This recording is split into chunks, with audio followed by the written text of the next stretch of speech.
8월 21일 말씀 묵상하겠습니다. 오늘의 말씀은 이사야 30장 18절에서 33절까지의 말씀입니다. 30장 18절입니다. 그러나 여호와께서 기다리시나니 이는 너희에게 은혜를 베풀려 하시며 일어나시리니 이는 너희를 긍휼히 여기려 하심이라, 이렇게 말씀하고 있습니다. 어제 하나님께서는 너희가 잠잠히 있어 하나님을 의지해라, 너희의 힘을 사용하지 말고 나를 의지해 라고 말씀하셨지만, 이스라엘 백성들은 그들이 살기 위해서, 스스로를 구원하기 위해서 오히려 도망하면서 자신이 원하는 대로 여전히 분주한 삶을 선택했습니다. 우상을 의지하는, 강대국을 의지하는 삶을 선택했습니다. 그럼에도 불구하고 하나님께서는 이렇게 말씀합니다. 그러나 너희가 그렇게 행할지라도 여호와는 기다리신다 라고 말씀하고 있습니다. 주님께서는 무엇을 기다리시냐면 우리에게 무언가를 받기 위해서, 우리에게 무언가를 얻어내기 위해서 기다리시는 것이 아니라 바로 이스라엘 백성, 하나님의 말씀을 듣기 싫어하고 하나님으로부터 멀리 떠난 이스라엘 백성에게 오히려 은혜를 베풀려고 일어나시고 또한 그들에게 긍휼을 주시려고 하나님께서는 기다리신다라고 말씀하고 있습니다. 여러분, 하나님은 우리에게 무언가를 바라시는 분이 아니라 더 주지 못해서 안달하시는 사랑의 하나님이십니다. 우리가 때로 하나님을 저버리고 외면할지라도 그분은 여전히 우리를 기다리고 계십니다. 그리고 그분의 말씀을 듣고 또한 그분의 본심을 알고 돌아와서 그분을 기다리는 자, 그들에게도 복이 있다라고 말씀하고 있습니다. 하나님이 우리에게 은혜를 주시고 긍휼을 주시기 위해서 기다리신다면 그분의 본심을 알고 또한 그를 기다리는 자는 하나님의 은혜를 받고 하나님의 긍휼히 여기심을 받기 때문에 복이 있는 자입니다. 이 복은 어떻게 우리에게 주어지냐면, 우리가 이스라엘 백성이 부르짖는 소리에 도움을 요청하고 나를 도와주십시오, 난 지금 너무 힘듭니다 라고 부르짖는 소리에 하나님께서는 내게 은혜를 베푸신다 라고 말씀하십니다. 너의 부르짖는 소리를 들으실 때에 내게 응답하시리라 말씀하고 있습니다. 여러분, 이 하나님의 응답, 우리가 부르짖을 때마다 우리에게 응답하시는 이 하나님의 은혜가 우리에겐 가장 큰 복입니다. 하나님께서는 이스라엘 백성에게 징계의 매를 드셨습니다. 그들로 하여금 환난의 떡과 고생의 물을 마시도록 하셨습니다. 그러나 그들이 그 징계를 통해서 하나님께 돌이킨다면 하나님께서는 그들에게 은혜를 주실 뿐만 아니라 그 은혜 중에서 가장 큰 은혜는 무엇입니까? 바로 하나님의 음성을 듣는 은혜가 이들에게 부어지기 시작합니다.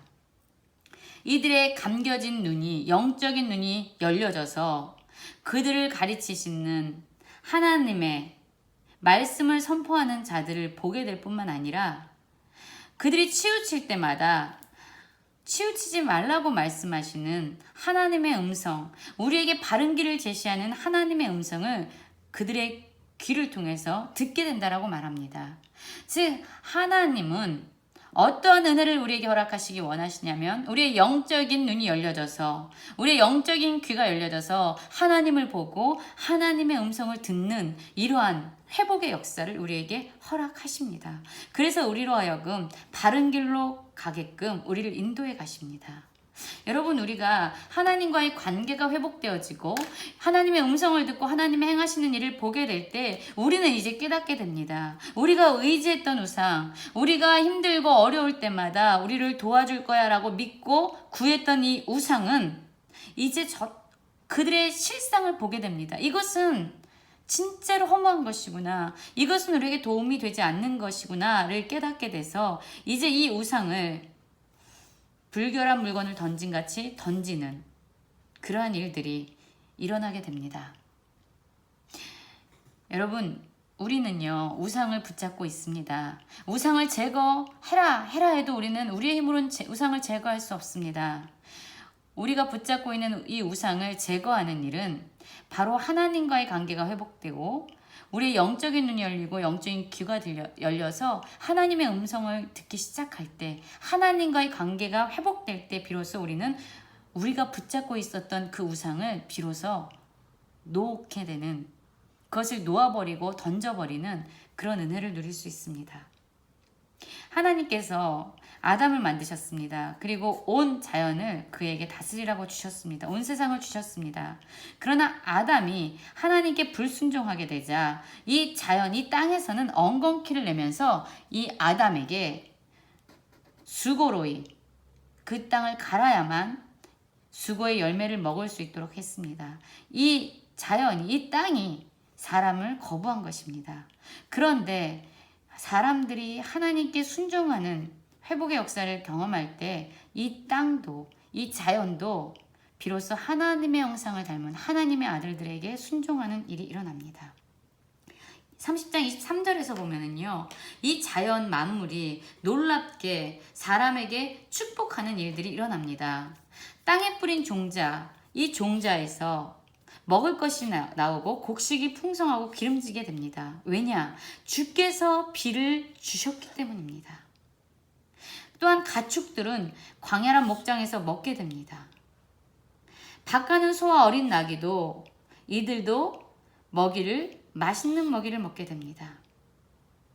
여러분, 그렇습니다. 우리가 하나님께 순종할 때 우리의 삶은 풍요로워지게 됩니다. 이것은 우리가 열심히 노력했기 때문이 아니라 깨어졌던 하나님과의 관계가 회복되었기 때문에 주시는 풍요로운 선물입니다. 개울과 시냇물이 흐르게 되고, 하나님은요, 우리에게 상처를 주시는 것이 목적이 아니라 우리를 아프게 하는 것이 목적이 아닙니다. 우리를 다시금 돌이켜서 우리에게 생명을 주고 우리를 회복시키는 것이 목적입니다. 그래서 하나님은 상처난 백성들을 싸매어 주시고 그들이 맞은 자리를 고쳐주십니다. 그리고 달빛은 해같이, 햇빛은 7배가 되어서 밝은 빛을 내는 이러한 놀라운 일들이 우리의 삶 가운데 일어나게 되는 것입니다. 그리고 또 하나의 복은 무엇이냐? 이들을 두렵게 하고 이들을 억압하고 이들을 학대했던 이방 민족들, 강대국, 특별히 아수르는요, 하나님에 의해서 철저하게 패망하는, 철저하게 멸망되는 일을 하나님께서 행하십니다. 여러분, 우리의 두려움의 대상이 무엇입니까? 우리가 아무리 노력해도 그 두려움에서 우리는 벗어날 수 없습니다. 그러나 우리가 하나님과의 관계를 회복할 때 하나님은 우리가 두려워했던 대상, 그 대상으로부터 완전한 자유를 주십니다. 우리의 두려움의 대상이 무엇입니까? 건강을 잃을까봐 두렵습니까? 자녀의 미래가 암담할까봐 두렵습니까? 돈이 없을까봐 두렵습니까? 우리가 사랑하던 사람과의 관계가 깨어질까봐 두렵습니까? 우리는 많은 두려움을 갖고 삽니다. 그러나 여러분, 하나님과 우리와의 관계가 회복될 때 하나님은 우리가 두려워했던 그것을 우리의 삶에서 해결하시고 우리에게 진정한 기쁨과 즐거움과 자유함을 주십니다. 그래서 아수르 민족이 하나님의 손에 의해서 철저하게 그들이 멸망될 때에 하나님의 백성들은 어떻게 됩니까? 그들은 노래하게 되고 그들은 이스라엘 반석에로 나아가는 자같이 마음의 즐거움을 얻게 된다. 하나님이 임재하는 곳으로 하나님께 나아가는 자들, 그러한 자들은 마음의 즐거움을 얻게 된다. 하나님의 진노는 이제 자신의 백성을 향하지 아니하고 이제 자기 백성 이스라엘 백성을 괴롭히는 아수르 민족을 향해 있습니다. 그래서 아수르가 하나님의 그 진노의 목소리 때문에 낙담하게 되고 하나님께서는 그들을 막대기로 치신다라고 얘기합니다. 우리의 두려움의 대상이 그렇게 하나님의 심판에 의해서 멸망될 때에 여러분, 이스라엘 백성들은 소고를 치고 수금을 타고 팔을 들어서 그들을 치게 된다라고 말씀하고 있습니다. 여러분, 하나님은 우리를 기다리십니다. 너 어떻게 하나 보자. 너 정말로 어떻게 하나 보자. 얼마나 나를 떠나서 얼마나 벌을 받는지 보자. 이것을 기다리시는 것이 아니라 우리에게 은혜를 베푸시고 긍휼을 베풀기 위해서 주님은 기다리십니다. 그리고 하나님을 기다리는 자에게 삶의 풍성한 복으로, 기쁨으로, 또한 즐거움으로 은혜를 허락해 주십니다. 여호와를 기다리며 하나님께서 주시기 원하시는 그 축복의 은혜를 받아 누리시는 모든 성도님들 되시기를 간절히 기도합니다.